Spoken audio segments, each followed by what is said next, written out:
Coming up, we are going to be talking about the beginning of the multiverse and what is to come.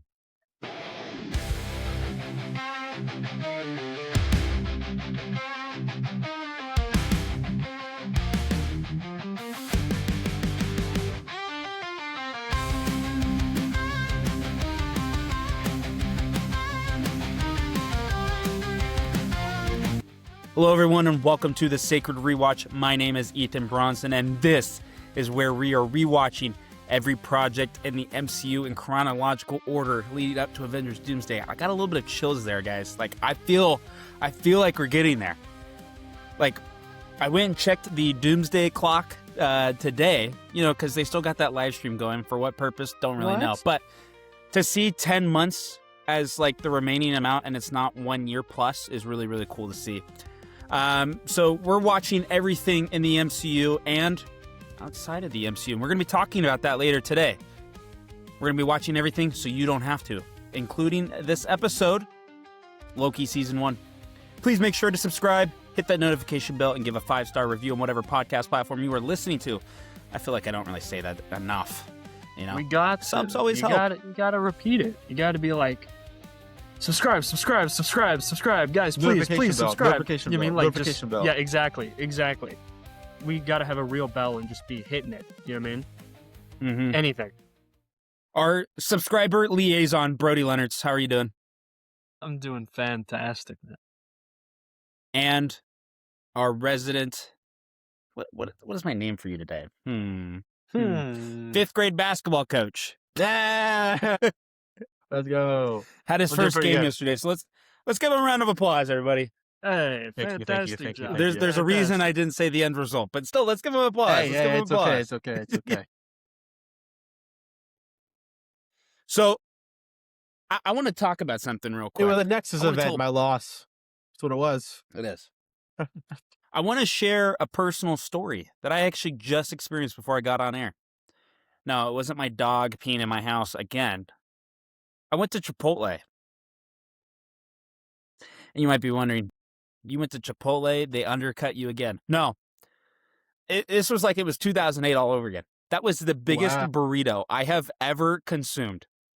And they had the gold foil on for the Olympics. Didn't know that was a thing either. Gold But foil? I felt like, listen, eating that burrito, like, it is such a great analogy for Loki Season 1. Like, I just feel good. Like, I feel really, really good. Like an old Chipotle burrito, man. What's with our I'm- Marvel show conversations always leading to food somehow? Well, we I always know, have I know. we record around dinner time, which I think is always a part I of think it. that is the serious issue. So, I mean, how are you guys feeling? I've heard chatter from you guys, like, Loki's so good. So good. But how are you guys feeling after watching Loki Season 1? I feel fantastic. It's such a beautiful little time where Marvel made like 4 straight banger TV shows before they got really bad. So it's like, this is like the prime right there of Disney Plus TV shows. Yeah. Mm-hmm. It's like a 50-50 for me. Because there's something specifically in this episode that we'll get to where I want to talk about, like, this is where you start seeing the cracks show. Like, even though this is an amazing show, we'll get to it, but you start seeing what the problems are. I mean, I'm curious to dive into that in just a moment. So, I feel like we've done kind of a terrible job of going, chapter by chapter almost in a movie or episode by episode in a TV show. But I feel like with Loki, it being 6 episodes, we collectively, I mean, I could tell you myself, I've probably watched Loki Season 1 15 times. I love 15's a lot. I've seen it This a is lot, man. This is my second time That's seeing. pretty crazy. I want to go episode by episode, and then we can talk grander themes. So episode 1, we get basically some replications of Avengers Endgame scenes, and he ends up in Mongolia. Not Mongolia. Is it Mongolia? No. Gobi It's a similar Desert? vibe. Something like I think that. it's the Gobi Desert. Which is in Asia, I think. So we're not a geography podcast. I will say Loki Season 1. Oh, actually, before God, I tried to set up a really structured show, and I seem to mess it up every time. Let's do our score reveals. Holy smokes. All right. Brody, I know you were talking about you were worried that you may have given it a higher score respectively than you normally would. I also felt the same way, and I'll kick us off. I gave us an 18.5. That's high. That's high for an It is 18 high. score. It is, but it's so good, man. So good. Yeah. What did you give it, Brody? I want to know why you think you gave it a high score. I gave it a 21. Okay. That's pretty high, though, for Brody Leonard's as well. Isn't that... I was going to say that's what I gave Wonder Man. I don't know if that's true. I gave Endgame a 20. And I gave Wyatt, Wonder Man what about you? I gave it a 19. 19. Okay.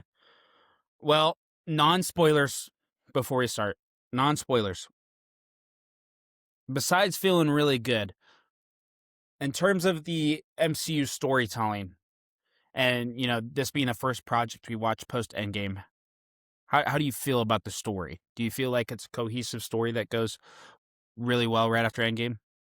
I think it's a cohesive story that flows great after Endgame, especially episode 1.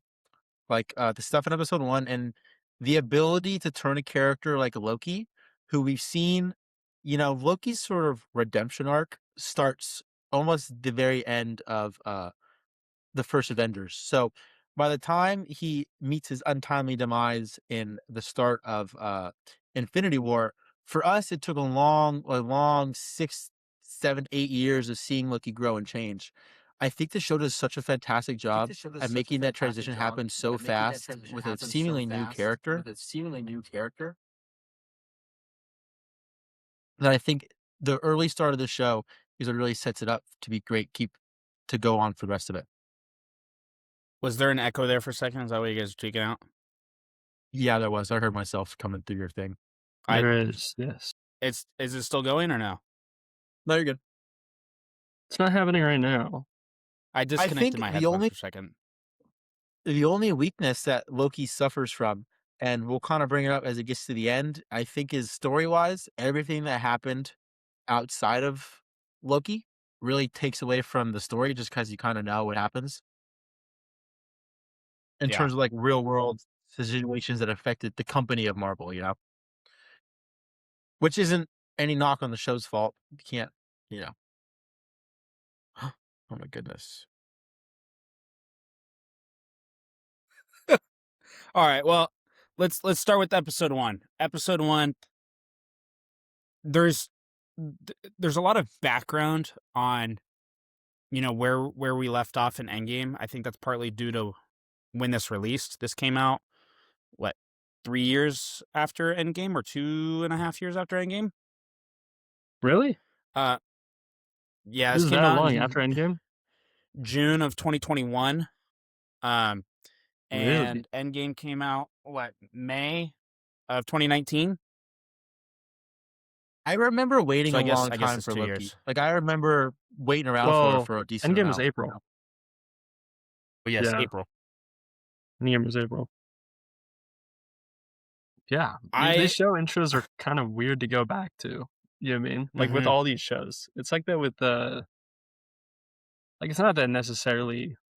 I think the show really kicks off once it gets to TVA. I think the intro where he gets stopped, like, it's fun. You get the slow motion, like his face moving and stuff. But they kind of jump into the TVA stuff quick, as they should.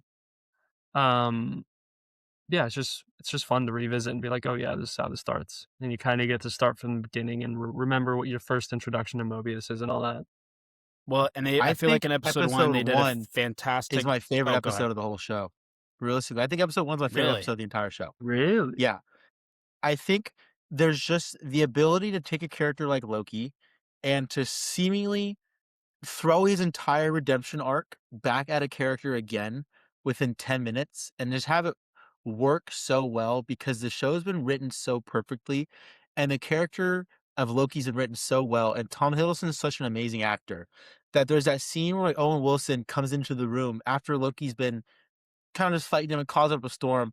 And Loki's sitting there after watching his whole life replay, after all the mistakes he's made in the past, all the mistakes he's gonna make, and that's just kind of how it ends. He just like the first word he says to him is, "I don't like hurting people," and it's something that as a Uh-huh. viewer we actually knew because we've seen it over 7 years, like I mentioned earlier.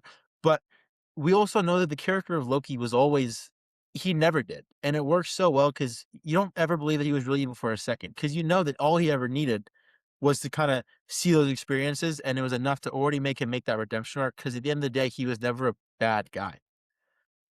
I think Yeah. the conversations Yeah, and this between works. Owen Wilson and or Mobius and Loki are written amazing in episode one. The way they bounce off each other so fast. You could tell from the very first episode that these two people are going to be good friends, but not in the way that the writing doesn't feel real. Like, it doesn't feel like they're good friends there, but you can just kind of tell in their dialogue, in their conversation with each other that they have a sort of connection. And I think that just kind of goes with Uh-huh. everyone who shows up in that show. There isn't a single character who shows up in season one that doesn't instantly affect the plot and doesn't instantly have some sort of mysterious background behind them to keep you interested in what's going to happen going forward. And I just think it's a very uncommon thing, especially for Marvel nowadays, to have so many characters kind of appear out of nowhere at once and all have value throughout all 6 episodes of your show. Well, and what I was going to say is they did a really good job of packing a bunch of information in episode one where you're getting informed on Loki's story arc of what it has been and what it's going to be. They do a really good job of informing us of what the TVA is. I mean, it's probably the best example of watching a show within a show. And what I mean by that is that little animation that plays with Miss Minutes. Shout out Tara Strong. Um, like It that is feels the like best. the TV feels so It like it's informs so you hard to really explain what I quickly on feel what like. the It's TVA is. Good. crazy delayed. No, sorry, I got super delayed. It was messing with me. The TVA, it doesn't feel magic. Like, it feels like, and this is only a relevant thing, like, you know those memes about the back rooms? Like, that's what the TVA feels like. It's this weird office building in the middle of nothing where everyone's just kind of at their desk doing paperwork, but at the same time, you're talking about time travel and variance, and it's all everyone there is so normal about it, and Loki is such a fish out of water character, and it's so nice as the audience to experience that with him. Like, the second Loki shows up, that is the second we even found out the TVA existed. So we all the questions we have, they answer with Loki. As he finds stuff out, we find stuff out. When he finds out That his is magic good. doesn't work, we find out the magic doesn't work. When he finds out that this is that the time that the Infinity Stones are null and void here, to really put into perspective how powerful that is. When Loki opens up the drawer and sees the stones, it's just as powerful for him as it is for us to be like, "Oh my god, Mm. those are There's just 15 Infinity Stones in a drawer." I remember when that Paperweights. happened. That was crazy. So it's Well, I just the remember that being a TVA vibe and the huge setup is perfect. argument. I remember that being a huge argument when the show came out. People were like, "Oh, this makes the MCU not matter. This makes everything the Avengers fought for not matter." And I remember that being a huge topic of discussion because people weren't sure if the show was going to pay off or anything. And I think even still, things like this are being raised into question. We'll get into this with a few projects like the second Spider-Man movie and stuff. But it's where certain things are not necessarily like becoming jokes, but they're changing the perspective in not necessarily a lighthearted way. I think the paperweights thing, it's funny that they are paperweights, but seriously, it's like Loki's shocked as can be and terrified. And I think we get into that with some of these projects where they have to reference what just happened in the MCU because of how like crazy it was, how large scale it was.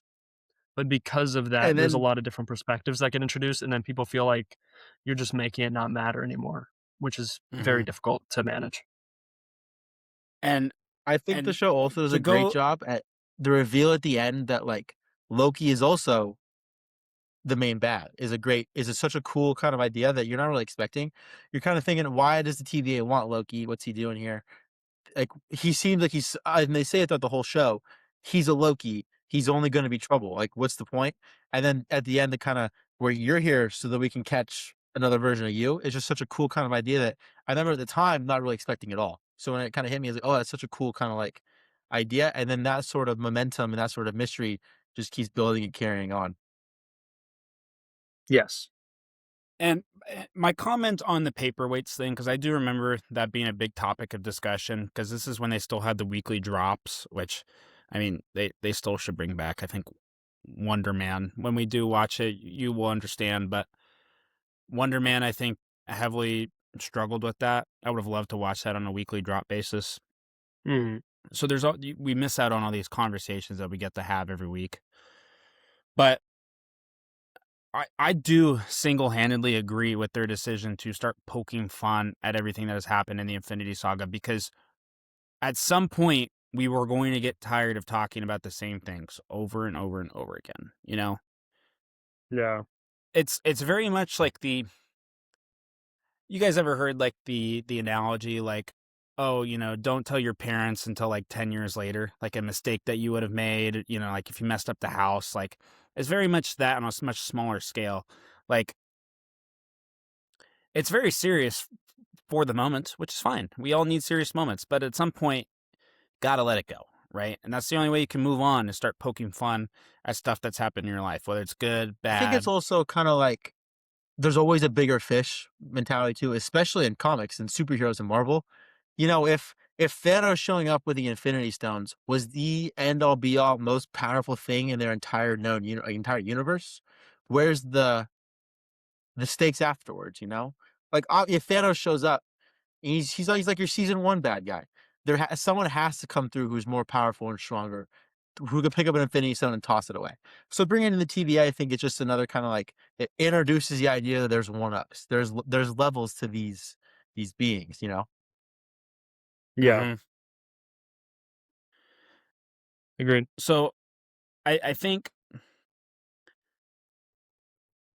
if that can be the only gripe you have with episode 1 and Loki, but even then, like, we're so far removed from when it released, like, that is so little of a talking point now. Yeah. Mostly because everything's leading up to Kang, you know, or He Who Remains. We don't even know that yet, you know. What about episode 2?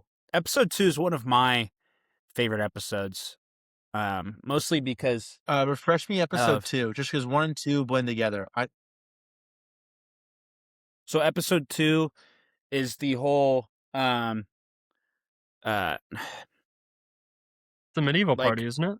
It's the yeah, it's the medieval medieval Yes, party, it's the but Renaissance it's medieval the party. fair Yeah, and and Pompeii the Roxxon, right? They go to and the Roxxon. mall. Yeah, at the Mhm. end, the mall.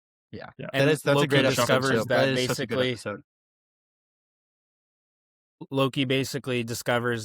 his variant is hiding in catastrophes. And here's another great moment of poking fun at like a really serious event, which is Ragnarok.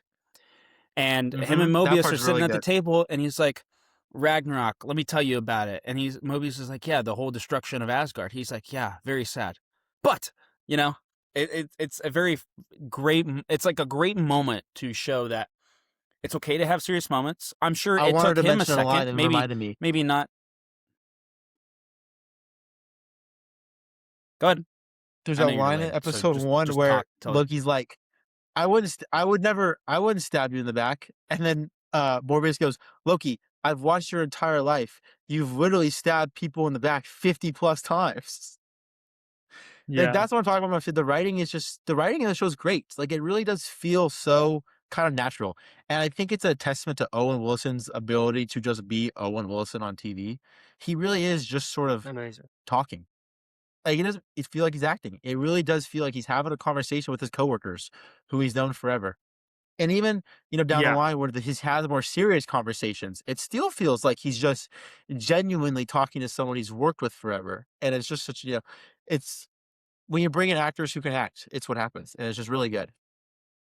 And I think And that's where I was gonna say episode 2 shines. Like, I think episode yeah, 2 is where they really bond, because you're just putting them in these insane scenarios and they're doing paperwork. It's like the buddy cop They movie go situation, interrogation a buddy cop.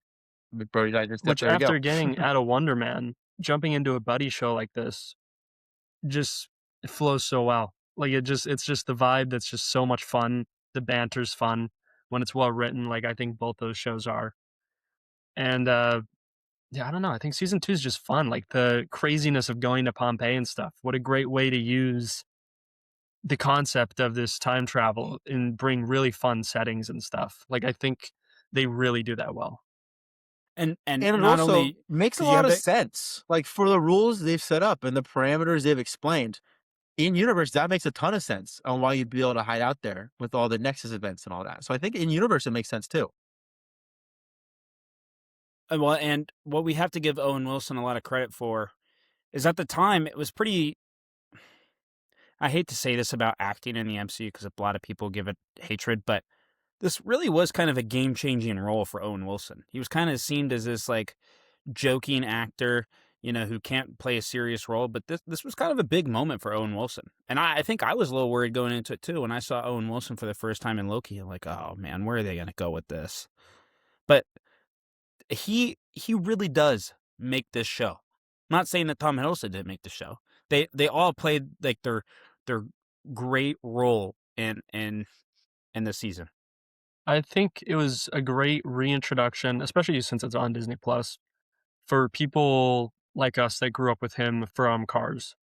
Like obviously, older people would associate him with things like Meet the Parents or things like that, like still comedy movies. But he has played some serious roles, or I guess as kids we also saw him in Night at the Cars Museum 2 and is pretty stuff. serious. True.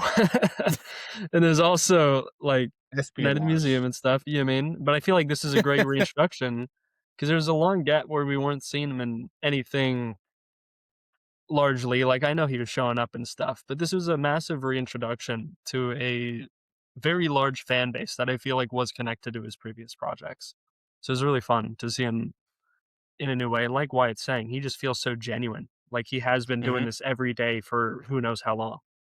And he loves Yeah. jet skis, man. And you really believe that he Dude. loves those jet skis. You He really, really do. does. And He was about to. Oh well, I guess we're not on the episode yet. But I really want to see him on a jet ski one day. That's all I want, man. Let's talk about. My point about the catastrophes is they do a really good job of pulling the audience in by showing you a real catastrophe that we know about in history, Pompeii. But then they also are able to tie in a not necessarily a fake catastrophe because who knows, 2050. Is it Mobile, Alabama, or somewhere else in Alabama? They've Something like got that. the hurricane. So that, I mean, it do you really think does. that'll happen in the MCU when the MCU hits 2050 canonically? Do you think that'll happen in that timeline as well? And it'll be like Namor. Namor's all sending floods. I think the bigger question is: are we still going to be around in 2050? This podcast, I don't know. Whoa, Who knows? Let's Who not throw knows? that out there. Please, gang, keep riding me. That stuff in the mall is, I think, great in episode 2, especially when all the what's it called? When Sylvie's sort of like communicating to Loki by taking over people's bodies and keeping that kind of mystery alive of kind of like, what does this Loki variant look like? Who is this Loki variant that's so smart, so strong, so different? And I think the reveal at the end is so jarring. It's the end of season 2, right? Where you find out it's Sylvie and not like Loki. I remember at the time being like, oh, didn't even see that coming at all. And realistically, there was probably casting notes. We probably knew the girl was in it. Like we would have known.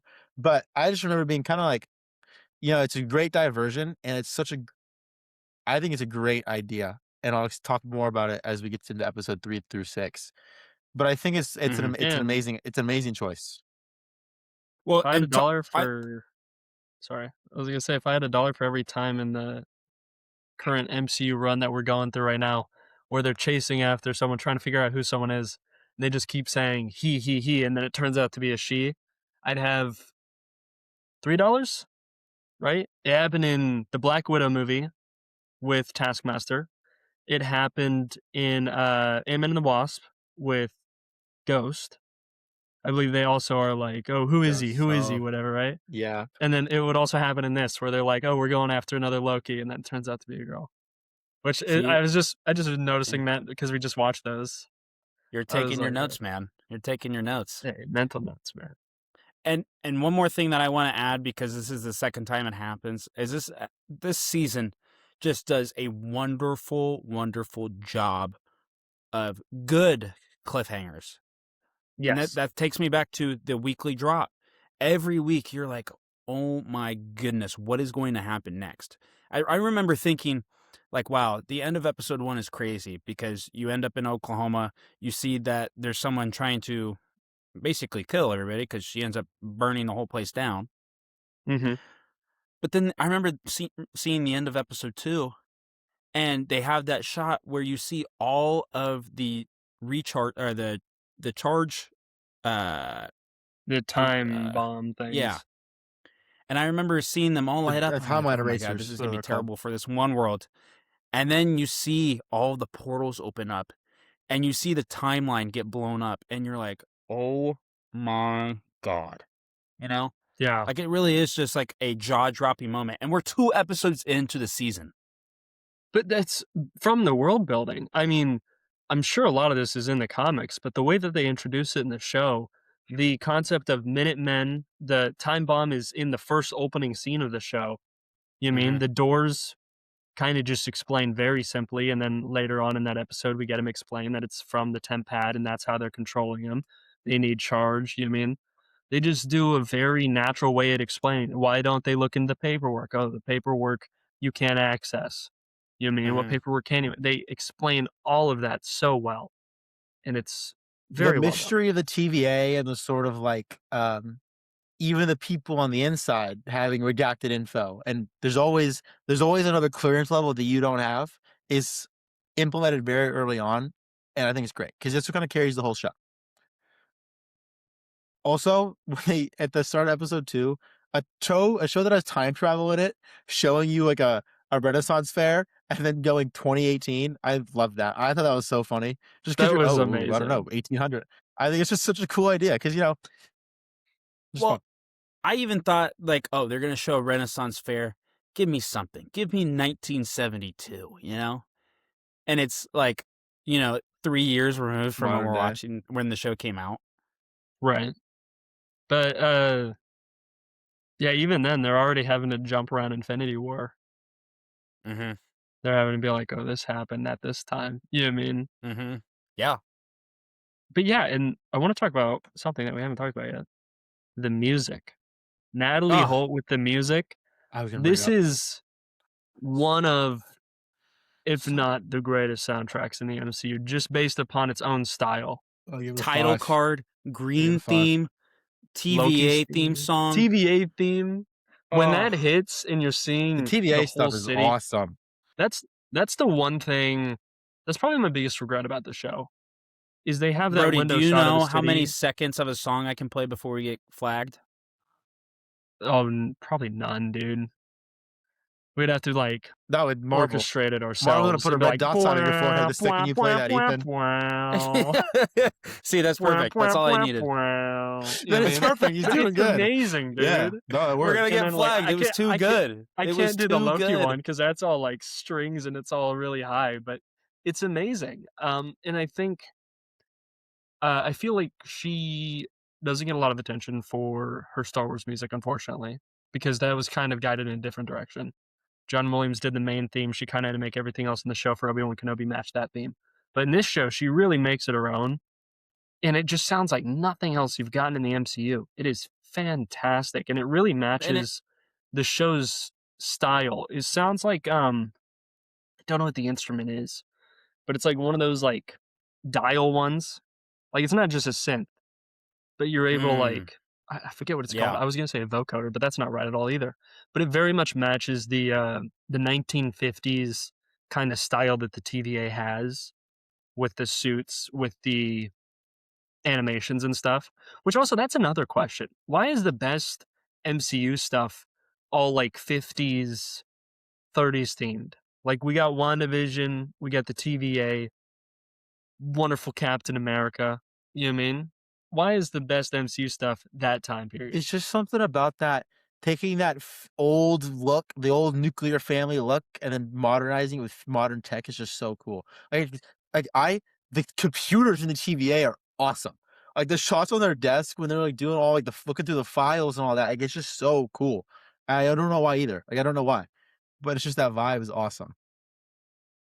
Yes. So then, and I was gonna episode say, 2. what were you gonna say? What were you gonna say? I was gonna go into episode 3, but if you have more to say about episode 1 and 2. Well, I was just talking about general stuff of the show that gets introduced in these first episodes. We get the paperwork guy who doesn't know what a fish is, also known as Sudzo. You know Sudzo? You don't know Sudzo, the man with magical bubble powers? What are you talking about? Okay, there's an improv show and a new season just came out, and that actor plays a guy with bubble superpowers. It just came out. It's got very important people. It's amazing. Everybody should watch it after watching the show. Who is it? Who is it? Who is it? What do you mean, who is it? Whose sketch comedy show is it? It is from Dropout TV. It's from Dropout TV, I believe. That sounds I don't know if you've ever seen it. It's like where they dress up in a costume, but they don't know a costume, and then they have to like improvise an interview. I've been binging them, dude. They're amazing. Very fun to watch. But anyway, he's on that show. I was just bringing that up because that's what I was like. I was watching both at the same time, kind of, in the same time frame. But I was gonna say something about this show as well that you can notice in these first few episodes, especially looking back, and that is the volume. So this is picking up after The Mandalorian. This show uses the volume, and I think we see a lot of that going into episode 3, which you were going to talk about. But the show's visual style leans very much towards the volume. When they're on that episode 3 planet and there's the meteors crashing down in that purple glow, yes, looking back now, I go, that is the volume. That is very clearly the volume. The lighting, everything, you can tell. However, would I be able to tell if it was a green screen? Yes, I probably would. So is it okay that I know it's the volume? Yes. You know what I mean? You just kind of got to get over that. For a TV show budget, I would rather they use the volume for the lighting and stuff. But I think the visual style just works really well because those high purple glows and kind of vibrancy from the Thor movies, I think gets brought in really well here. You mean in almost like a Guardians of the Galaxy kind of feel to a lot of the space stuff. I think it's kind of built for that high contrast stuff. So the idea of realism is already suspended. So it didn't really take me out of it seeing the volume. And I think it did allow them to do a lot of cool stuff with this show. So at the end of season, I keep saying season. Episode 2 ends with Sylvie and Loki jumping off to wherever, and they end up on Lamentus, right? As sort of episode 3. Yes.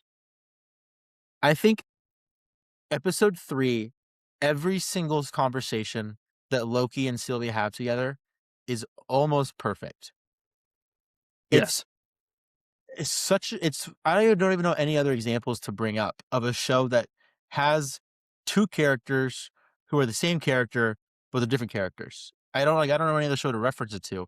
Yeah. And they nail the nail on the head perfectly. Yeah. Loki and Sylvie, Black. You can tell that they're the exact same person, but you can also tell that they're different people.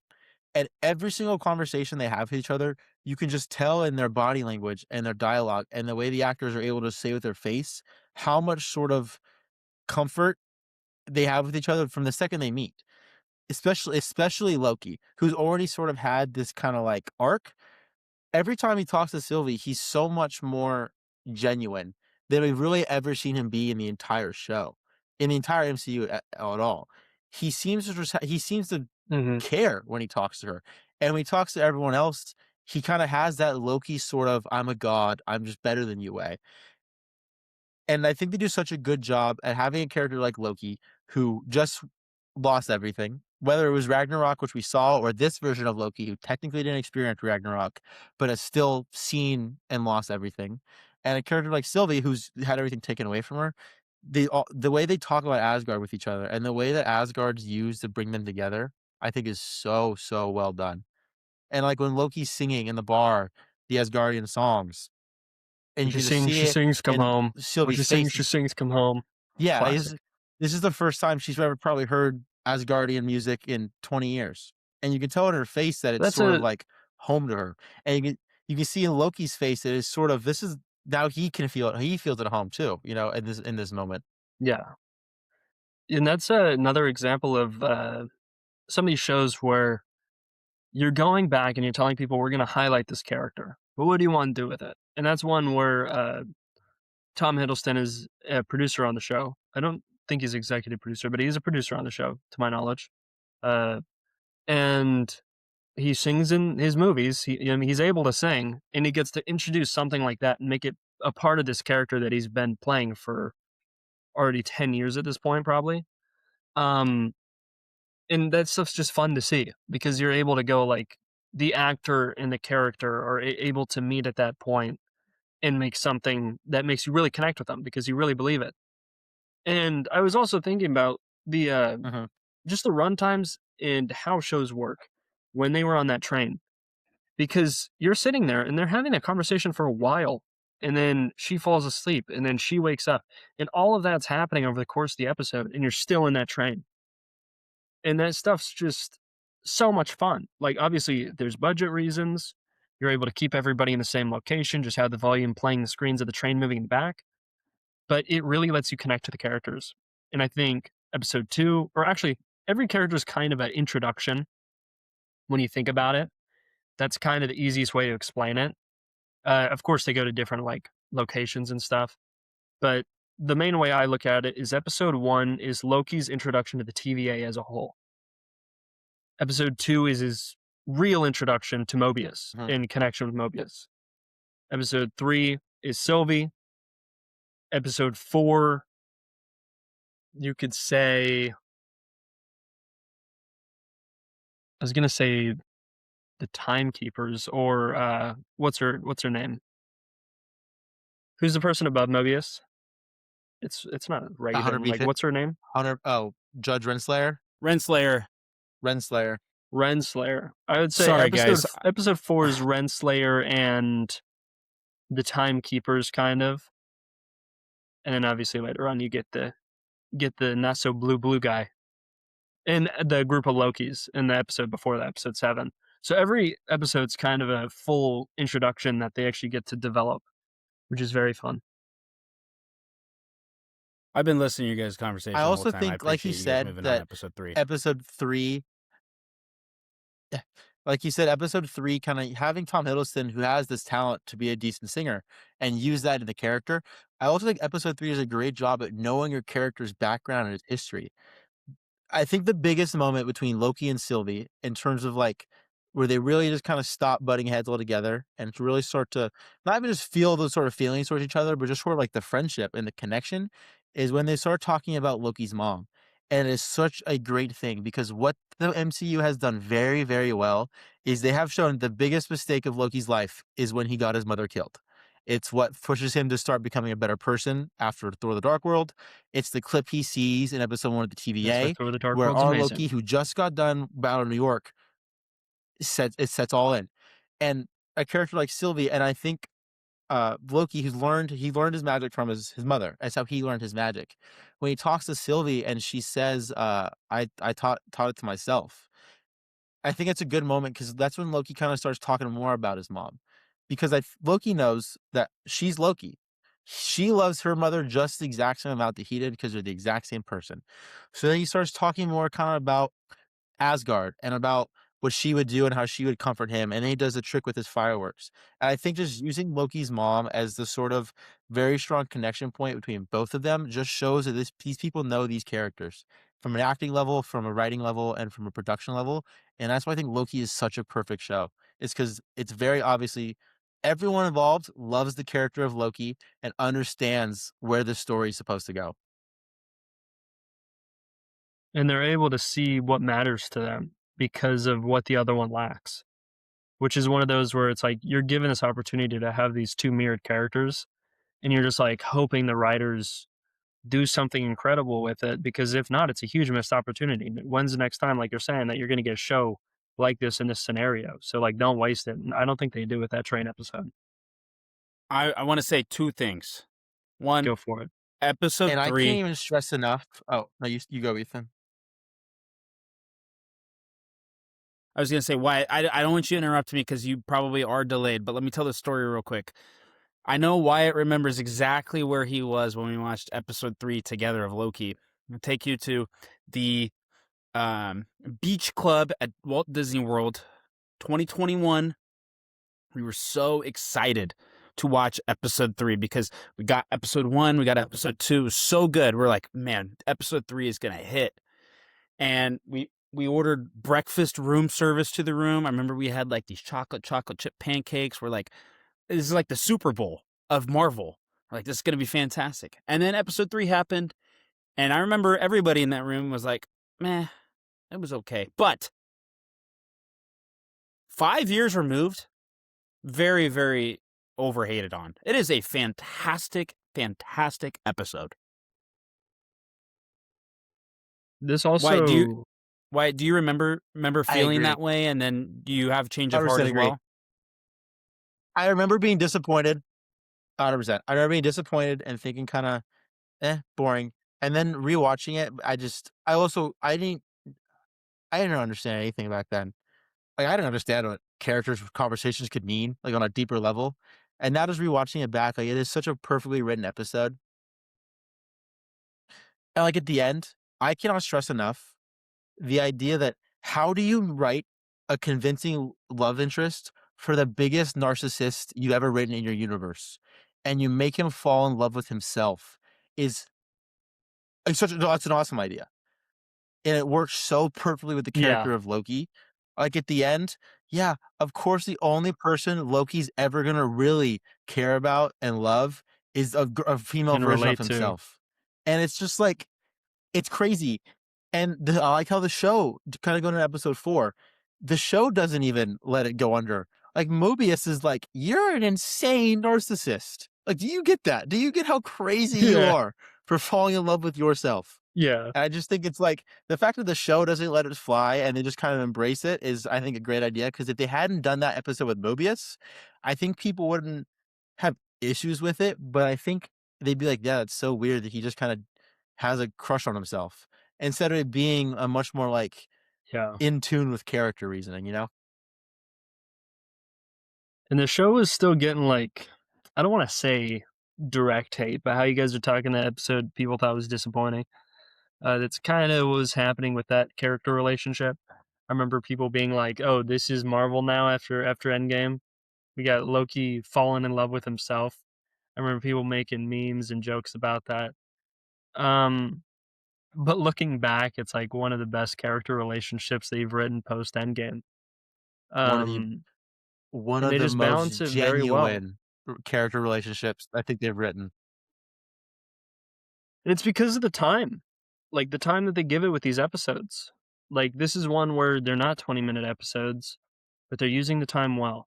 They're using it to have 10-minute real conversations, you know what I mean? Or those one-shot set pieces at the end to kind of remind you that, yeah, we can do action. We can do one-shot action shots and fun stuff like that. And I remember at the end of the episode, his telepathy to hold up that falling building really shocked me. Like looking back, because I was like, I don't remember Loki ever using telepathy that much. You know what I mean? Like for some reason, I remember when I was first watching it, I was like, what? I was like, that's crazy. Like, I know he has powers and illusions and stuff, but it really threw me off. I just remembered that when I was watching it. I know it's probably not that crazy. It's just a power he has. But I remember being like, what? He can do that? He can just start moving stuff with his mind? I forget that Loki doesn't have, like, charming people. Yeah, but he's still able to use the Force, man. It's crazy. Does he really never do that at all before that? Costumes are. I can't do anything power-wise before that. I can't think of a time in Ragnarok. I can't think of a time in the amazing movie Thor: The Dark World where he moves something with his mind that I can think of. You know what I mean? He catches arrows that blow up. He gets thrown around by Hulk. He gets into people's minds.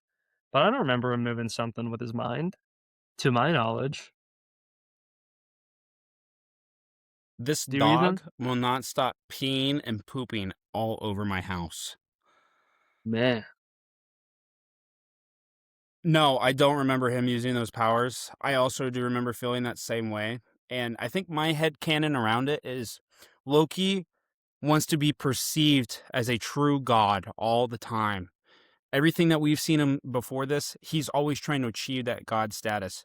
So he feels like if he has to use an excess amount of power, that he's out of control. So that first time that you see him do it in episode 3, you realize, oh, he's actually much more powerful than he wants to be, because, you know, kings, gods don't use more power than they need if they're really in control, you know? Yeah. But to protect That's kind of Sylvie, my he would. headcanon around it. That makes sense because it's about to fall on them. I like that. I just think I like it's that. That's also a good we've reason. never really seen him need to do it. He's doing a lot of tricking around. You know, he's doing a lot of changing how he looks, tricking people. He's not really doing a lot of like. Not a lot of buildings falling on this guy.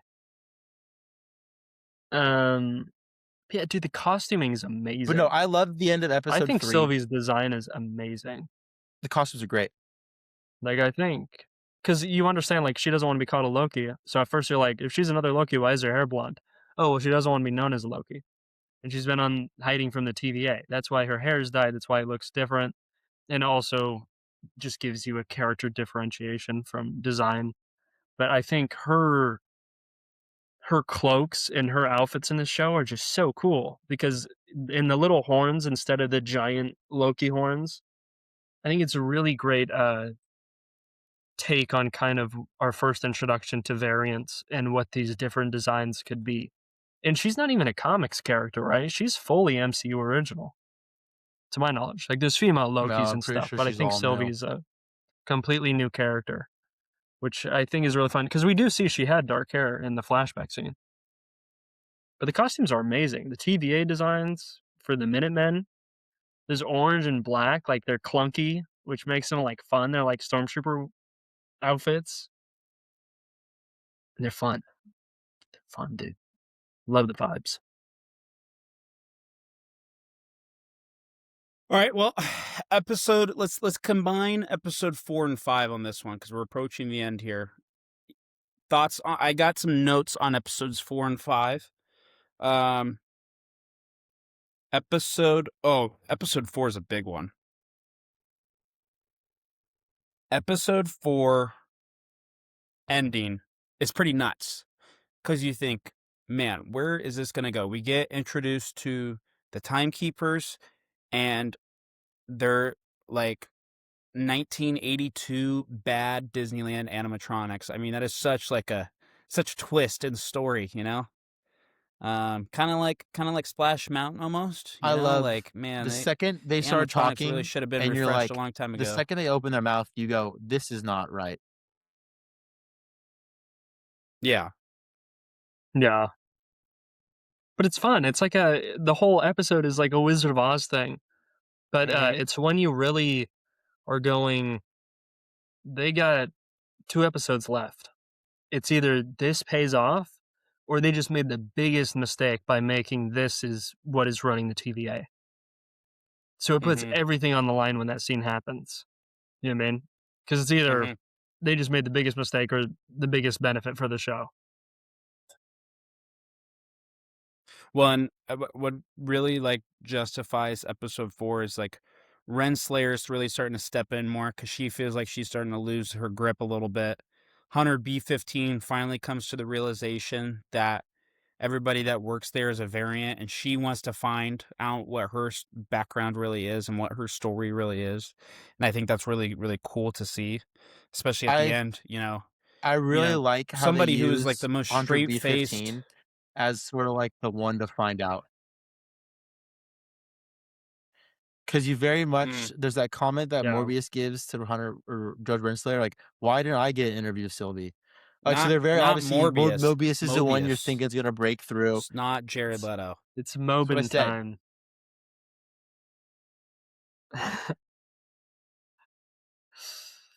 Morbius is Jared from Leto Matrix, by the way, before he's from that stupid vampire movie. You very much think Mobius is the one who's going to figure it all out. He's going to be the one to be like, oh, it's all a lie. So then when they use Renslayer, or sorry, Hunter B-15, as the one who's kind of like talking to Sylvie because her friend died, and her friend is the one who just lost her mind. I think it's a very good job to kind of use her instead of Mobius. Mm-hmm.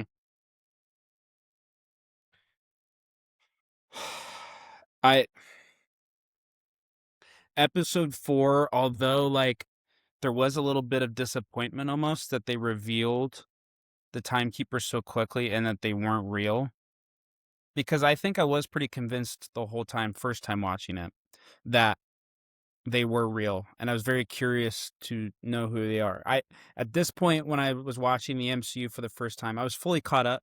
This was the first project that I had watched that I had finished my 23 movies in 16 days. So I was fully caught up to this point, and I was really starting to get into TikTok about, here's what happened episode 2 of Loki, and here's what may come from the comics. So I was thinking, oh man, it's going to be the Living Tribunal, and then they were, BS. So that for a second you're disappointed, but then afterwards you're really thinking, they're not really going to go the route I think they're going to go, are they? And then I just remember the rumors just really spiking after that, and you're like, dude, what is going to happen? What is going to happen? And the end credit scene is another moment I will never forget, because Loki decides to prune himself, which is already just like a crazy thing. Yeah. And Loki is like, No, he didn't prune dude, what's himself. going to happen? Like episode 5 is going to be so weird. And I remember on Disney Plus, it said like skip to end credit scene. I go, skip to end credit scene. We haven't had one this whole time. So I go there. Loki wakes up, and it was oh my goodness, what is that actor's name?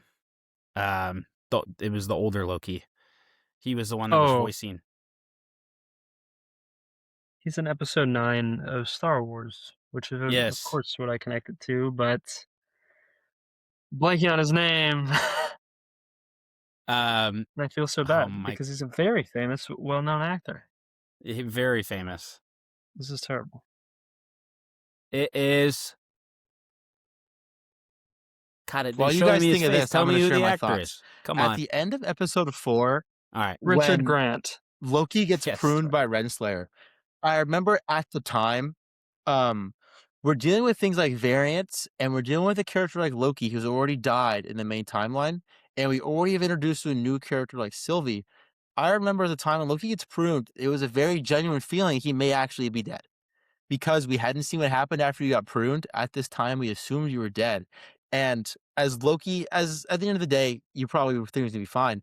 Loki was very expendable during this show. The idea that Loki could have died right there, and Sylvie would have been the main character for the rest of the 3 shows, and then it would have been the end of this show, was a very true possibility, just because of how expendable he was due to his out of timeline, the main timeline stuff. So I remember when he got pruned for very 30 seconds, thinking like, oh, he could be dead. Like he may be actually dead, and this show's now going to be about Sylvie for these next 2 episodes.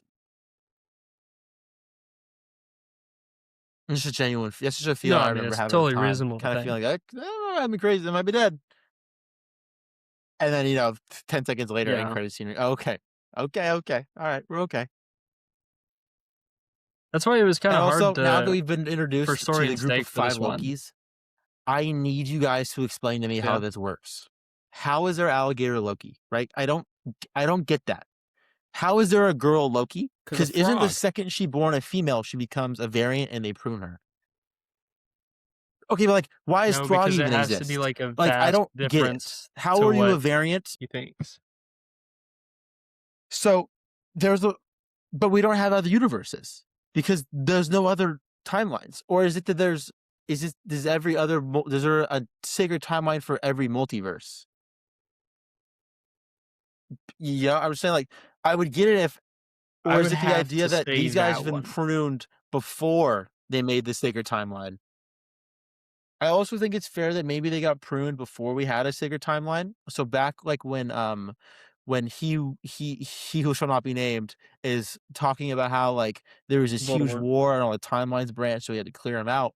Maybe like are those all variants from those times? Like I just, you know what I'm saying? Like, I don't get how there's an alligator Loki. So for 10 years, alligator Loki's walking around, and then he does something that messes up a little too much, and they prune him. Is that? But that's from a whole Like, universe. how is that where they're Loki all black? animals, right? I'm just being dead ass. How is he African American? I just don't get it. It's just a different world. Realistically wise, I don't think it's gonna make sense. This is where the show gets confusing. This is the whole idea of variance is very fun, and it lets you do different comic iterations in the same universe, and obviously leads to crossovers. But is inherently a confusing concept because the rules are set up by the TVA. I think so. We don't know if we trust them. Kang specifies a little more later into the show, but overall, it is a confusing concept. But they make it very clear that they're just doing what Kang wants, so it doesn't make sense to the people doing it anyway. So while we have these questions of why, it's really just comes down to because Kang wanted to. Kang goes, "Hey, this Loki can't be here after Thanos and all that stuff." So really, it's just up to Kang. But we don't really know why Kang's doing this. But you just have to assume that they would have caused some chaotic thing. It's just the way it is. The show does a good job. I mean, at the end of the show, we'll talk about it more in a little bit. The idea the floodgates have been opened is 100% there. So I get why after Loki Season 1, you can have a variant who looks completely different because, the timelines have branched. So I know, and I get it. At the end of the day, it's more fun. I'm glad there's an alligator Loki than I'm glad there's no alligator Loki. So at the end of the day, it is what it is. Throg. Forgot Throg. I know about Throg. Jar, Throg doesn't even do nothing. He had a deleted scene. Is his deleted scene from Loki, or is that from Thor Ragnarok? Loki. You remember the Throg deleted scene? It's from Loki? Mm-hmm. Gotcha. Like, they do a good job with all the other variants besides the ones who don't look like him. Like, when Kid Loki, he's like, what is his next event? He's like, I killed Thor. Makes sense, and it's cool. I get it. Okay, cool. So you were doing good until you did that. Now you're out of here. Old man Loki, same thing. He seemed to follow the whole thing until he didn't. I love the costume for old Loki, too. I love the campy costume for old man Loki. Just that there's a campy universe. I love when the Lokis get down there and there's like 3 straight backstabs in a row. Because why wouldn't they? They're all Lokis. Yeah, obviously they're all going to backstab each other. I love President Loki. I have a President Loki Funko Pop. It's just in my closet. Sick. Well, I just love, at least they give us titles and terms that we can use so that we can then try to break it down. I think that's the best thing that it does. Well, we're not sure how these timelines or the sacred timeline works. Even or President variants, Loki doesn't get why there's an alligator. Around. Yeah, that is fair. I mean, like, you know what I mean? At least they give us terms so we can talk about it. But it is like, true. If you miss this show, you're gonna be confused. And do you guys want to jump into last episode? Because I can talk about what I was going to talk about. Last episode. I will say I love the end of episode 4. All the stuff with old Loki conjuring up the illusion of Asgard, and then Loki and Sylvie kind of being like, I think we're a lot more powerful than we think, which kind of like is very true, and very genuine, especially for what we see for the character going forward. Foreshadowing. I like the old man Loki stuff. Yeah. What about Thanos Copter? Thanos Copter was I missed cool. it in the rewatch. I couldn't find it, but I remember it the first time. Isn't the Fantastic Four car back there too? Man. Or is that, yeah. I remember I vaguely remember if it is Fantastic Car or if that's from another project that we're going to get into later. No, I know it's not from that because I remember at the time. No, I remember at the time. See, like people be like, "Is this potentially that?" And it wasn't. As far as a car, but I'm not talking about what you're talking about. I know that. Gotcha. But yeah, there's like buildings and there's Avengers towers in the background. Like there's tons of stuff like that, right? There's a helicarrier. It's really just cool. It's 3D model land. What 3D models do we have? Yeah, but I mean, it's fun. What assets can we recycle? Exactly. Let's keep the budget low here. But Marvel fans will love it. But yeah, beginning in the last episode, we get one of the most amazing villain introductions that we've had in a long time. An Before we get too amazing. into it, talk about a Okay, finale that is all dialogue and is freaking perfect. true. And the intro. We have That's to talk like, about the yeah, intro too. The intro with the the intro's awesome. cosmic CGI and the audio mixing, and it's got like Nelson Mandela speeches and audio from the MCU to start with to let us go that we're going outside of that. It does have that music playing, and that stuff is just fun, man. Like, it almost feels like what the intro to Endgame should have been, but Endgame was too focused in on its own story to do something fun like that. So it's so fun to see this show get into that. But yeah, it's amazing. That intro is amazing. And I don't think it has the loud theme, does it, at all, for the Loki theme? No, I think it just has, like, the quiet Loki. But in the design of just the ring of the timelines going around, very cool with the blue design. But yeah, The Miss Citadel. Minutes being turned into a confusing Bad guy. villain bad Yeah. guy is fun. Her dropping information for Renslayer and then just not explaining what it's from, being like, "All right, see ya." You know what I mean? Like, that stuff's fun. And the design of the actual castle or citadel or whatever you want to call it, with the gold cracked design is so cool Mhm. because he's fixing timelines all the time. What an amazing way to like incorporate that. I remember all the theories about who that statue with the head falling off is. It's just so much fun stuff there. I I mean, think the what super, other super dark character villain setting and then the really introduction? bright and orange Miss Minutes is also a fantastic contrast that works really good in that episode So much too. fun. Well, because it's like, here's what the TVA was. She's a projection. Yeah. This is quite literally what the TVA was projecting to be. And then here's the actual reality of what's going on behind the scenes. Mm-hmm. I do What's like going on there? her being involved all the way down to the core. I think is a very cool thing, you know. Like when she pops up, she's like, "Hello." Yeah, and The reveal, like, "Oh, Miss yeah. Minutes is in it. Like she's in it." I like that. Yeah, and what other, and this is also where it gets confusing too, because she's like, "There's a timeline where we can just send you guys and there's no problems at all." And it's like, "Oh, you guys can just do that." So like, what is Kang actually trying to do here?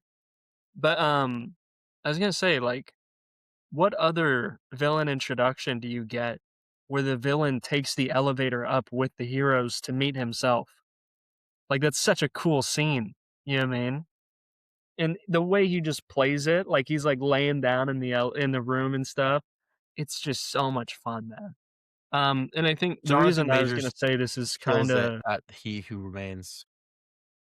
he does. Obviously, we're aware of the scenarios that happen outside of this show, but within the show as an actor, he does amazing with this character. That sort of Say like what you will about it, bizarre, but bubbly, charismatic ways talking to the characters. You're like, this guy's legitimately deranged, but also at the same time, he's not. Like, is he crazy? Is he not crazy? Does he know what he's talking about? Is he making it how up as he could you not goes? be crazy in that It's role, yeah, it's so in that position? unique. I don't know I don't And know the right it's adjective for it, literally but it's a very, very fun it's experience. literally the Wizard of Oz, man, but instead of it being a facade, he does have the He's the powers, wizard. which is an insane twist on it. Exactly, that's what the episode is. That what the episode's called? That's what it should be called. That would have been amazing. But, but yeah, I just think this is where the problem happens, because you introduced a villain or a character like this. It is, you could almost say the same about Mobius, where this show leans very much in the TV format. It is perfect for the TV format. Time with the characters, explaining all this stuff, probably wouldn't have gone over as smooth in a movie. Built to be a TV show, amazing TV show. But when you're introducing a villain like this, not just the scale that they were trying to get him to for the MCU, but who's giving such a performance in such an amazing introduction that so many casual fans are missing out on. I think at this point is less of a problem because Disney Plus was new. Everybody's pretty much watching every show. Yeah. But you get into this problem where the Marvel shows were never going to work, because if they're too not important, they don't matter at all. And if they are really good shows, they matter too much. And it just becomes a detriment to the overall thing. And I think this is where that really starts to show. Where I think WandaVision was pretty contained. You could kind of just reintroduce her and that'd be fine. Where this is like, oh, if you miss this amazing cinematic level introduction, you mean you missed it. You mean, and you're going to have to catch up or be left behind. And I think this is where that flaw really, really starts to show. And we kind of get two different kinds of Marvel shows going forward. Either they matter too much or don't matter at all. And that's the way it goes. I also think, That's all you have to say about that. conversationally wise and writing wise, this episode is very, very good. Especially the conversations between, like, when Loki and Sylvie are talking to He Who Remains, not so much the words they say, but at the end, the realization that they both have is so true to the characters. I get why Sylvie won't trust him no matter what. Like, it makes genuine sense. You understand why Sylvie wants to do why she wants to do what she wants to do at the end. And also you understand completely why Loki agrees with him. And like Loki kind of thinks maybe this guy's telling the truth.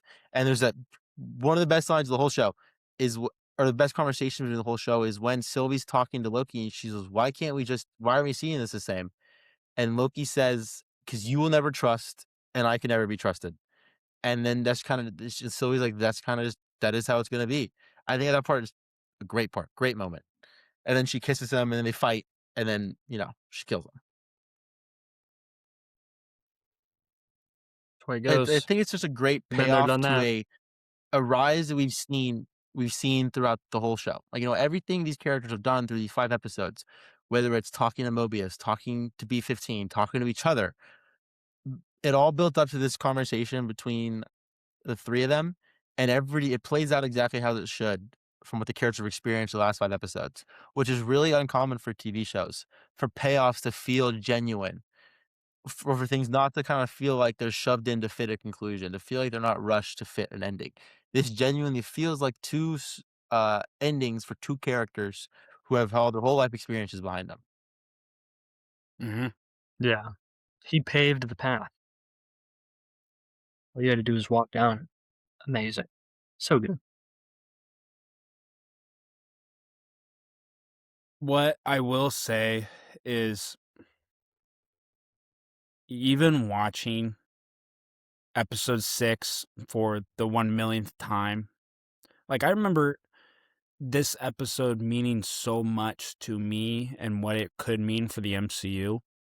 I remember watching this before, the second Doctor Strange movie, because I'm like, dude, this is going to pay dividends. I remember watching this before to be the biggest thing in the world. Spider-Man No Way Home. I remember watching it before Ant-Man and the Wasp Quantumania. I mean, it makes sense. When you can make somebody believe that a character is going to mean that much going forward, and exactly what Wyatt said, an episode where there is very little fighting going on. It is just a sit-down conversation. And it blows you away. I remember finishing this episode and just sitting there like, dude, what? I hesitate to say this, but like, what a masterpiece they really did in 6 episodes. Yeah. And it's just fun to rewatch because of all that dialogue. You're trying to really pick up on what every character is thinking in that moment and why they're thinking it, which makes it just very fun to revisit all the conversations. I think the reason episode 6 hits so hard as a pure dialogue episode is I think it goes back to kind of what I talked about in episode 1 being so good. We had absolutely no idea we had no idea that castle existed until Alioth moved and we saw it. The exact moment Sylvie and Loki find out about it, we find out about it. The second they open the doors and they see the Citadel for the first time, we see it for the first time. When the elevator opens the door and He Who Remains comes up, every single thing they learn about him, we learn just in the exact same time. So we're so interested. We're so curious. All these mysteries to be revealed the same way our characters are. It keeps you on the edge of your seat because you're thinking the next line, every single line here he's about to say is going to be something. And the show does that a good job of that too. There's no dead space in the finale. Every word they're saying to each other has value. Yes. Very much so. I want to say one more thing, because And then at the end when she although stabs this him episode and is he says, mainly- "I'll see you soon." Great line. Haunting, dude. It is. So good. All the sort of weight they add to Nathaniel Richards, I think is great. Like there's such this ominous kind of vibe around the finale that when Sylvie stabs him and you're kind of like, yep, Sylvie, Loki was right, Sylvie was wrong. And nothing kind of happens. He just kind of looks at her. I'm happy that there's no big explosion and nothing happens. He just kind of looks at her and he's like, okay, you made your choice. No, Right. you kind of are waiting for something to happen, and then not just sound and score does well, but overall this season does a fantastic job of sound effects and noises. That crackling you hear of the timelines collapsing and falling So apart, good. and it really just sets in because I don't even think we can comprehend if this was a real life scenario, even to this day, we still have a hard time trying to comprehend that TVA isn't in one specific time. And I think that was the most difficult part about trying to do this episode. Where does it fall? Is it really after Endgame? It's not really after Endgame. It's really not after Doomsday. Well, it may be. The cap may be Doomsday, but you could watch this at any point and technically you would be right. Yeah, it's very weird, but it's very fun. I love when fantastical stuff like that is done. And then the cutback at the end to Loki, so much fun. running through the TVA, and Loki frantically running through the TVA at the end, and he's kind of looking for Mobius, and you're kind of like, oh, this I want. You were kind of like, there's 5 minutes left. Where's it gonna go? And he's talking to Mobius, and then that line of, "Who are you? What's your name?" It hits so hard. I remember my jaw dropping when Mobius says that, because you're like, it's just out of nowhere. You're thinking, oh, they're gonna talk. Oh, Sylvie did this. The world's ending. Let's go save it in season 2. And then Mobius just is like, all right, where do you work? Who are you? Tell me your name. We'll figure this out. And then the slow camera pan to the giant statue of Kang. Flawless. Cinema. Which Martin was set up in Scorsese, the beginning. cinema. Actually, it's set up quite a few times. It's so good. Well, because, you get the other TVA statues before that. You get 3 in that huge TVA overlook. And then you get you get it in the animation. So it's crazy. You get a Black Mirror episode ending with that one. Mm-hmm. But like I said, that is the biggest bummer, is that giant window shot of the TVA and the flying vehicles and all that fun stuff. You kind of never get to that, which is kind of and like I mentioned, it's kind of fun to just stay in the office room. But I wish we got to see more. Rewatching it now, as cool as it is, when it shows Kang, now I'm kind of like, I know where this goes. I know how this ends, and it sucks. Yeah, because it really sucks that they couldn't turn I think what is one of their biggest, not biggest, but their hugest Go ahead. Sorry, I want to let you finish. I think it sucks that they couldn't turn one of their biggest pen mic drop, boom, here's your new big bad coming right away, boom, hey, this guy's a big problem. And it turned it into nothing. It really sucks, because it could have been awesome. Can you imagine if Kang turned out perfectly and Kang was as good a villain as Thanos? Imagine going back and watching the end of Loki then. That would be crazy. And it just sucks that they couldn't because of reasons out of their control. Well, Kang Dynasty comes out in 3 months, though. Kang Dynasty came out a year and a half ago. What? I thought it was May 1st, 2026. That's crazy. Well, wait, no, that was the Doomsday change date, wasn't it? What was the Kang? Kang Dynasty was supposed to come out in 2023. Was it? It was supposed to be May 2nd, 2025. That's crazy. So last year. Well, I remember when we first started this podcast, this is the first. This is my time for my public disclosure. So I do want to still remain friendly to people that are watching the MCU for the first time. I'm sure if you're watching this podcast, you've watched the MCU in some weird order before. But if you're watching this for the first time, you might be wondering, hey, what are you talking about? Like disappointment in Kang. Like, isn't he supposed to be the big bad? Well, if you live under a rock, you know that Robert Downey Jr. is playing in Avengers Doomsday. We can't avoid that fact. They basically scrapped the Kang storyline from what we understand, but I do hold out hope that he's actually going to come back, and I do believe that he is. From my understanding, Jonathan Majors has been cleared a little bit. Is that correct? He has been cleared, but John, I feel like it's a thing that Marvel's just not going to touch. Like, if they're going to bring in Kang, it's going to be a variant Kang who looks not like him. Just because I don't know. But they did, it's not like that is the benefit of Kang existing the way they set him up. He's never really gone, like maybe it just takes him a lot longer to get here than we really thought, Yeah, I don't know. I don't know how that's gonna go. My lawyer told me not to talk about it. But we'll see. I don't know, it's just weird. It'd be weird if they went back to it now, I feel. But you know what I mean? Here's the exciting part, guys. Like, we're post Endgame now, and in real life and in the rewatch, where there's still stuff that we can be surprised with. That is the exciting part, and I feel like that's really, we may have lacked motivation in the last couple of weeks of the Netflix grind, but we still don't have full finality yet. And I think that's the best part about this podcast, especially every week that goes by. We're going to be able to theorize more and more and more and have more conversations and more dialogue on what's going to happen. You might be wondering also, well, next week we should be watching season 2 of Loki. Incorrect. This is actually probably the hardest point that I diverged away from what the MCU would consider correct chronological order. On Disney Plus and most websites, they tell you, hey, you need to watch season 1 and season 2 of Loki back to back. I disagree on that part pretty hardly. False. Right now, the multiverse is open, which does take us to our next part. You might be wondering, well, we're just going to go back in the MCU. Wrong.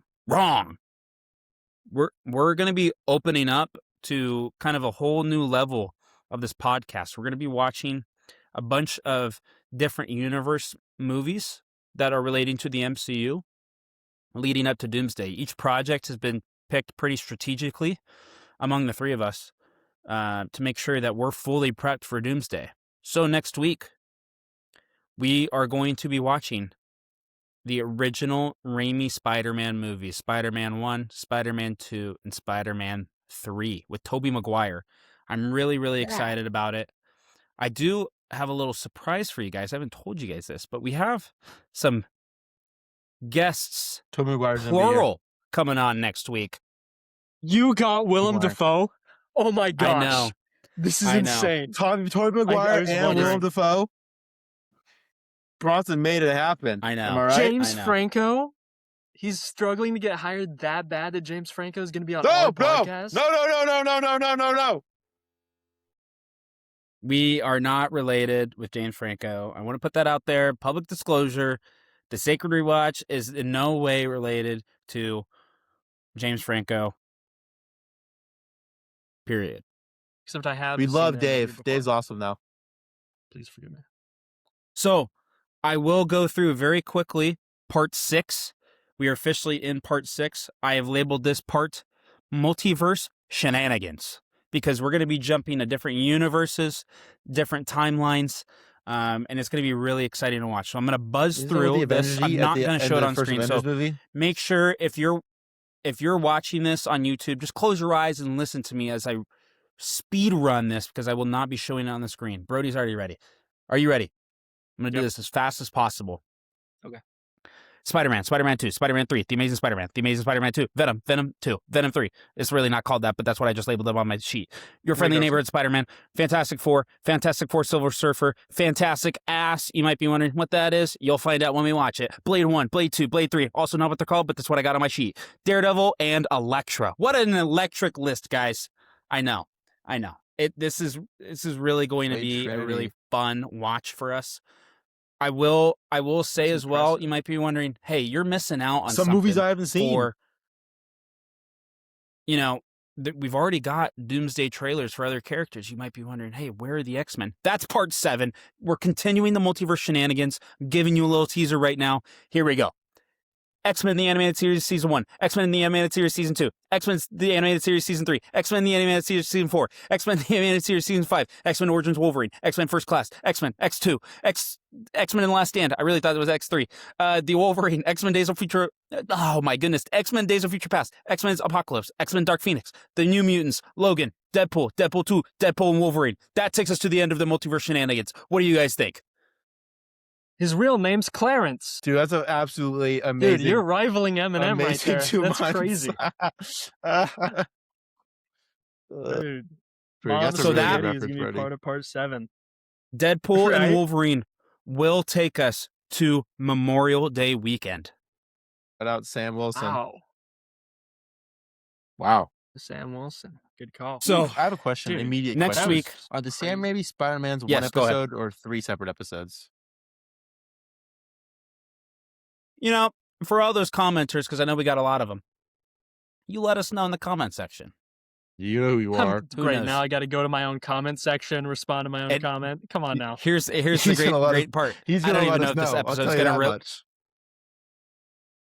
this episode may not even release before we start assigning or we record that episode. So maybe, who knows? Who knows? You guys ready? You're not ready for it? I'm not ready. You're not ready for it. Let me try to not knock everything off. I have another question. How long are those animated series of X-Men? Like 10 minutes each, right?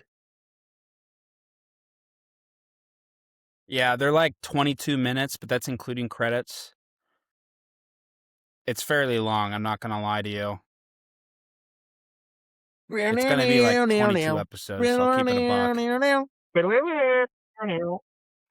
Dude, I was gonna put this on. I don't think my head. Yeah, Brody got it. Why'd I buy it? It can't fit here. I was gonna pop this on and be like, "Can the Spider-Man come out?" Why? But I can't. This generally isn't made for a human head. Who is this made for? Can I return this? The Goblin. Do you guys know? I think it may be too late. Does Willem Dafoe have a tiny head? No. So I just got a cranium. Now I will leave it open floor. Who do you think, plural? There's 2 that have been confirmed on who will be back next week. And the reason I say that is the best part about multiverse shenanigans is we want to bring in new thoughts. I love you guys to death, but it's also good to bring in new opinions. I have a good idea on how Brody's going to react to certain things for the most part. I know how Wyatt's going to react to certain things for the most part. No, you don't. You're not Kang. You haven't rewritten. I choose my own. You have no idea what I think about Sam Raimi's That's very fair. You have no idea. Okay, but I do think it will be fun to bring in new voices, new voices, new guests every week. New guests. They haven't been on the show before? One of them is not. And it's not what? It's not Sam Raimi. It's not Sam Raimi promoting that new movie with Tobey Maguire, Rachel McAdams, and the guy that is it the Maze Runner guy? Hey, that movie's really good. I went and saw it. It's not bad. Pretty good. The new one? Dylan O'Brien. Really? Nice. If Sam Raimi is here, Dylan O'Brien. we got to tilt the camera really low so we could pick him up in frame. Right. Bring Bruce Campbell. Yeah, I don't know. Who is it? Brendan that's coming back? Brendan's got to come back, right? Is Bruce? Well, Brendan's for sure coming back. One day we'll release some old footage. We've recorded several podcasts now that actually have never aired, including E-Ticket Talk Trivia Breakdown, where it was probably one of one of the worst episodes we've ever created. Eventually, we'll we'll put that on Patreon. No way. And we also created another episode with Brendan for Thanksgiving. It was going to be stuff that we were thankful for.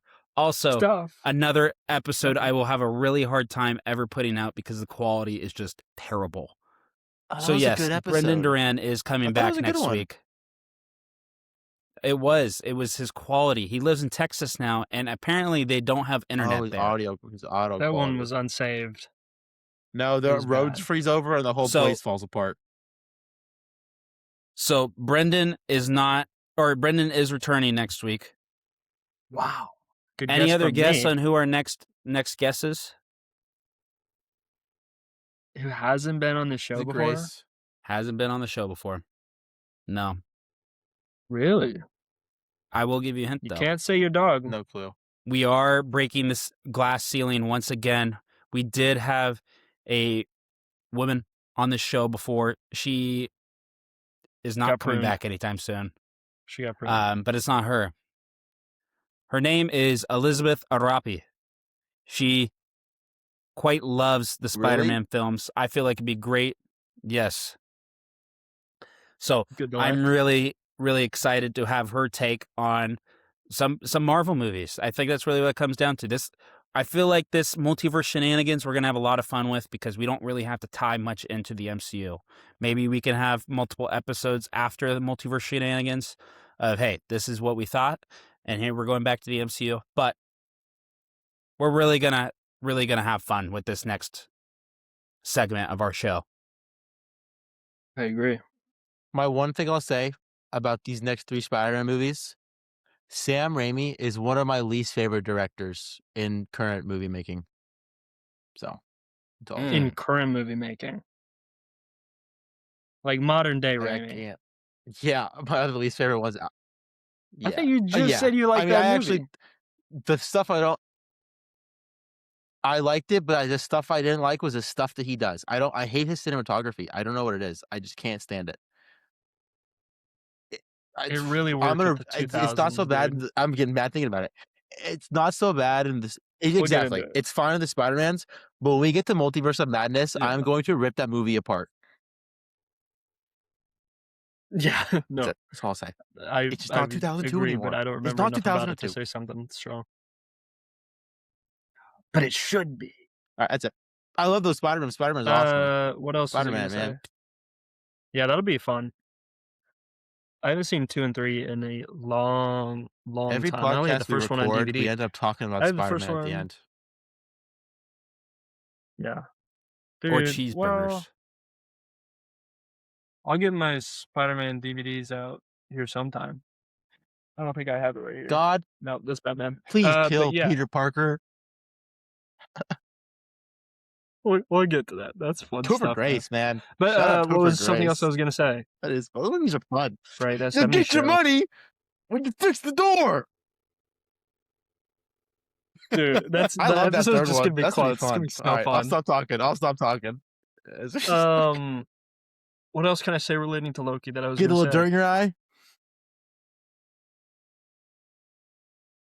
Little Goblin Jr. Gonna cry? That's funny. All right, guys. Any last thoughts before we kind of let you guys loose, because we are going to have a little bit of a short turnaround for this one for us. 3 movies in like 4 days, 5 days. I was going to bring up DB Cooper. The DB Cooper bit is still amazing. Mm-hmm. I think the DB Cooper thing is super funny in Loki. Mm-hmm. It's so funny. And what else was I going to say? Oh, when they kept saying that they were going to prune people, it reminded me of that old commercial where they're like the little grapes and they're singing like "Heard It Through the Grapevine." Don't know why. It was just people saying prune stuff a lot. It reminded me of that. Mm-hmm. Unrelated, completely. Shout out Lemonade Mouth. And you guys know what I'm talking about. Haley Kiyoko, Demons, episode 3. Fantastic song in there. Wait, what? Is that the song that's when they're having... having a conversation at the dinner? There's something in the water. Is it that one? Yep. Because I was watching the show and I was like, dude, I don't remember the song hitting so hard. Like, what is this song? That's so good. But which girl from Lemonade Mouth is it? it's not short-haired the main one girl. because the main one Haley is Kiyoko. Okay, because the main girl in that one is Good Luck Charlie, right? Yes, Bridget Mendler? Mendler. Shout Right. out Rocket Scientist. Now, Lemonade Mouth was amazing. True. Yeah. Dude, Good work, good her work. music, she was before her time, man. She was. True. Dude, and that show, Good Luck Ready Charlie. or Not's man. a When are we banger. getting to that? Is that on the podcast? It will be right after we I do think it is. Velocipaster. It's after- That's still it's right number one before- movie review that we'll have on the Patreon. Yeah, actually, can't we do like a whole how many Disney Channel shows are directly related because of crossover episodes? And how would that All of them. chronologically look? Well, they have to have a Maybe- crossover episode though for it to count. I think they have to You know have what? something connected to each other. Like, yeah, like This is a question. I don't really Shake want to It cut Up, us off Good Luck just yet Charlie, because I'm not really on a time. what's the other one? Are all connected. There's Austin and Ally, Jesse, Wizards of Waverly Place, Hannah Montana, Sweet Life of Zack and Yep. Cody. Those are the new related. sequel show for Wizards. Yeah, would but be That's Hannah so Montana, Raven. Wizard of Waverly Place. Shout out, That's So Raven. But they have to. No, they have to interact with The each movie? other. But if they haven't interacted with each other, we can't feasibly I know, fit in but the same Wizards- universe. You know, like we have no reason to think Wizard of Waverly Place is in the same They do universe interact as I with Good think Luck they Charlie. have. You know, we got to build a timeline. There's the Jesse and Austin and Ally crossover in No way, one. Well, we'd have to break it down. That would be a The fun video to DCCU, get into. the Disney Channel don't think Cinematic the- Universe. Yeah. Let's Right? look it up. Where would you I don't think start with the that? Wizards don't interact with crazy. anybody. We'll look into that. That's so Raven definitely throws What's called some stuff off the with all time travel. DCLAU, the Disney Channel Live Action Universe. So it includes oh my god. I feel like This is dates back to long. like 1962. You have to That's watch So like, Raven, Corey in the House, Raven's Can Home, read it in his Alice in the eyes. Palace. Some of these shows I've never even heard of. The Sweet Life of Right, Zack no. and Cody, The Sweet Life on Deck, We Sweet Life on The Deck Wizard's Return, is where Alex versus my heart Alex, belongs. Good Luck Not about this Charlie, too. Good Luck Charlie, It's Christmas. That's a great movie, by Sweet the Life on way. Deck. Dude, Shake I It just Up, watched Ant that for Farm, Christmas. I'm not even kidding. What's the It's Kings so fun. movie? It's like We the Ant Kings. Farm, Jesse, Bunked. It's a great one. Oh Pair yeah, of and they cut it Kings. short. Pair of Kings Talk is about- amazing. Talk about the Pair of opposite of Kings. Pair of Kings. That's what it was. Talk about the opposite of It's using so fun, dude. TV shows like Marvel to introduce your big movies. They introduced that the mom in Good Luck Charlie is pregnant at the end of that Christmas one. So you didn't watch the Christmas one. You didn't know Yeah. she was pregnant going into the TV show. That's crazy. Oh, it's such a good. That's a That's- great hold movie. on, Zeke and that's onto Luther. something, Good movie. dude. Boy forgot it was Meets Zeke and World, Luther. Girl Meets Word, Casey Undercover. Never seen that. What? That's Peter Zendaya. Punk. Zeke and Luther's such a good. Violetta. You guys familiar with Violetta? That was like a Never heard of that. non-US Disney Channel show that came out. Anytime I went to like Mexico, Violetta was always on Netflix. Really? Yeah, I didn't go to Mexico a lot when I was 13, so I don't remember seeing Violet. Lab Rats? Is K- Lab Rats on there? K Talento. K Talento. You guys know Oh, what K dude. Talento Good. is?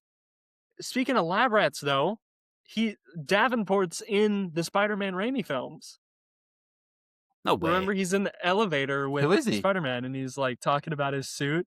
He's just in the elevator scene with Spider-Man when he's taking the elevator, and he's like, "Yeah, the suit's a little tight or whatever, right?" You know what I'm saying? It's the guy from Lab Rats. You guys know him. You guys know who I'm talking about, right? I'll pay attention for it now. I know the No. guy you're talking about. I know the Mr. guy.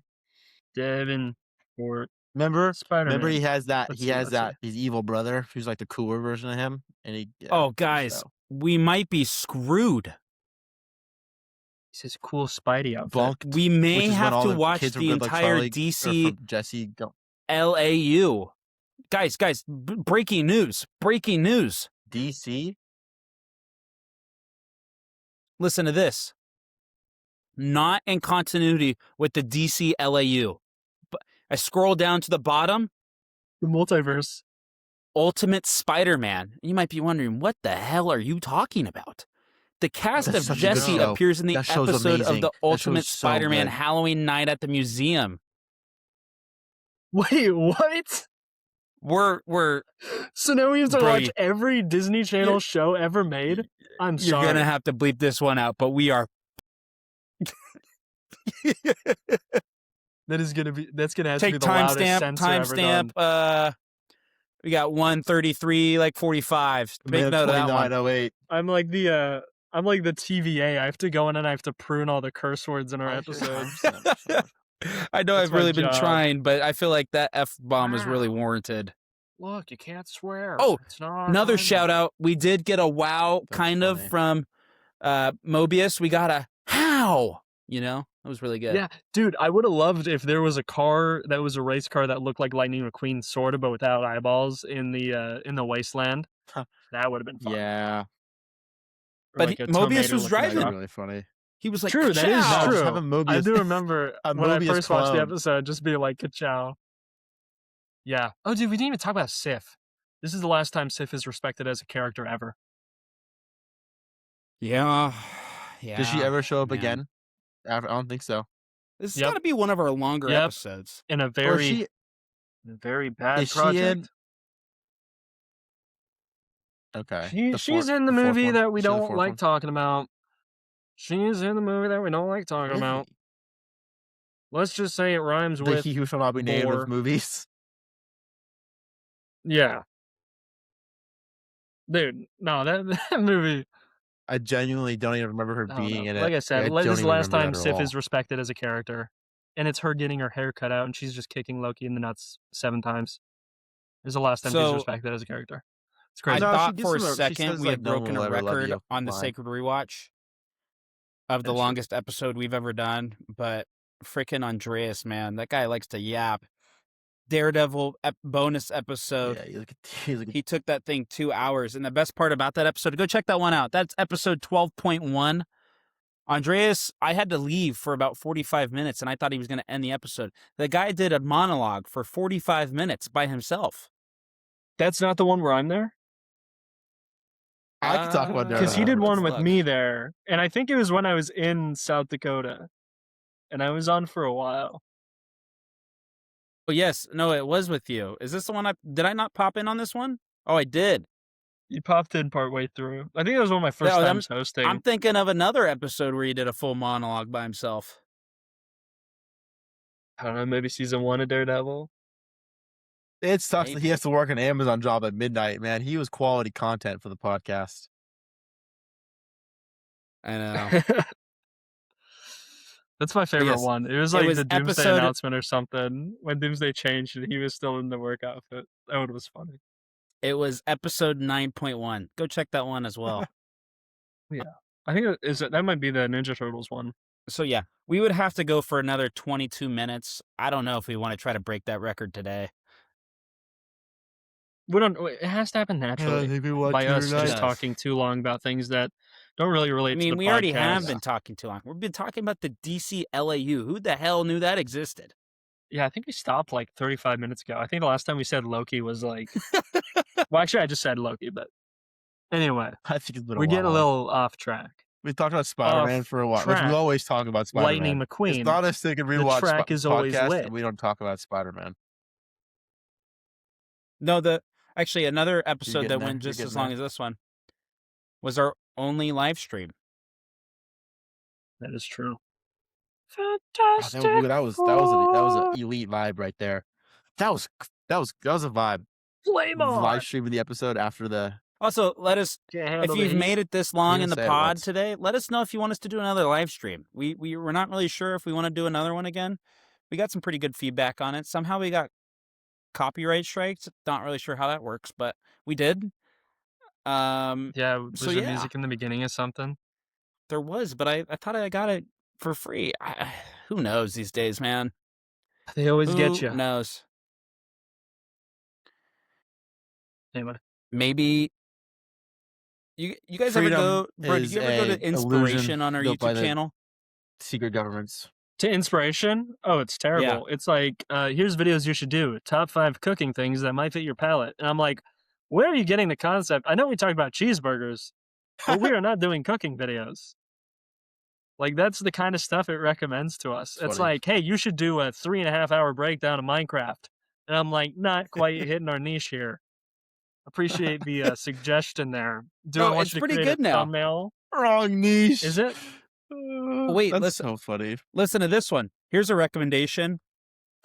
This is called What Wyatt Knew, behind the scenes of our research process. What does that mean? What did Wyatt know? We're pulling back the curtain on the cool idea. meticulous That's research cool. that What do they underpins our know? deep dives, revealing the journey from initial curiosity to fully formed theories. What are we talking about? We still haven't spoken. We don't know what research. We'll trace how we unearth obscure details. It's a long form video We'll of me trace just how we watching the unearth movie obscure and being details. like, okay. That is a complete sentence. We'll trace how we unearth obscure details of what? Life? Dude. Yeah, of our show. Well, there was one time I tried to do a behind the scenes episode. In that episode that I was doing the behind the scenes for never came to fruition. So I just have behind the scenes for a video that just never happened.